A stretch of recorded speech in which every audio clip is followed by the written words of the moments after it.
أعوذ بالله من الشيطان الرجيم بسم الله الرحمن الرحيم ربنا آتنا في الدنيا حسنة وفي الآخرة حسنة وقنا عذاب النار صدق الله العلي العظيم সুপ্রিয় দর্শক শ্রোতা বন্ধুরা, দেশে প্রবাসী পৃথিবীর বিভিন্ন প্রান্তে বসে ইউটিউবের মাধ্যমে যারা আমাদের আজকের আলোচনা শুনছেন তাদের প্রত্যেককে ইসলামিক সম্ভাষণ রীতিতে স্বাগত জানাচ্ছি। আসসালামু আলাইকুম ওয়া রাহমাতুল্লাহি ওয়া বারাকাতুহু।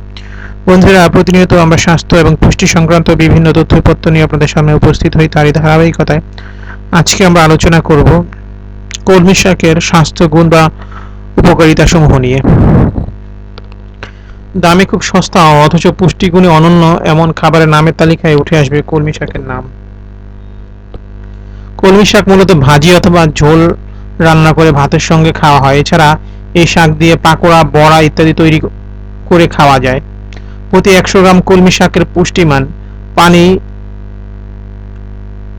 89.7 গ্রাম, আমিষ 3.9 গ্রাম, লৌহ 0.6 গ্রাম, শ্বেতসার 4.4 গ্রাম, আঁশ 1.4 gram, calcium 0.71 milligram, thiamine 0.9 milligram, niacin 1.3 milligram, vitamin C 49 milligram, calorie 30 kilo calorie.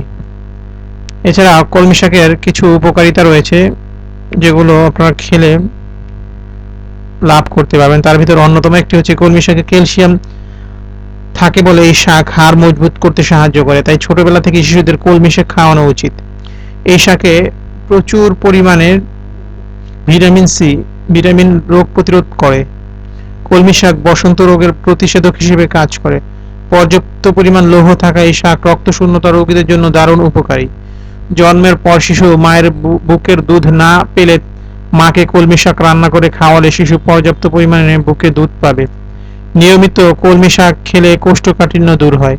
সুতরাং কম দামে এই শাকটিকে বা গ্রামে গঞ্জে বিভিন্ন জায়গায় যত্রতত্র হয়ে থাকা এই শাকটিকে যারা অবহেলা করছেন, আশা করি আজকের এই আলোচনা শোনার পর তারা নিয়মিত খাদ্য তালিকায় এটাকে সংযোজন করবেন। আর এই নিয়মিত এটা পরিবারের পুষ্টি এবং স্বাস্থ্য সুরক্ষায় ভূমিকা রাখবে বলে আমরা আশাবাদী।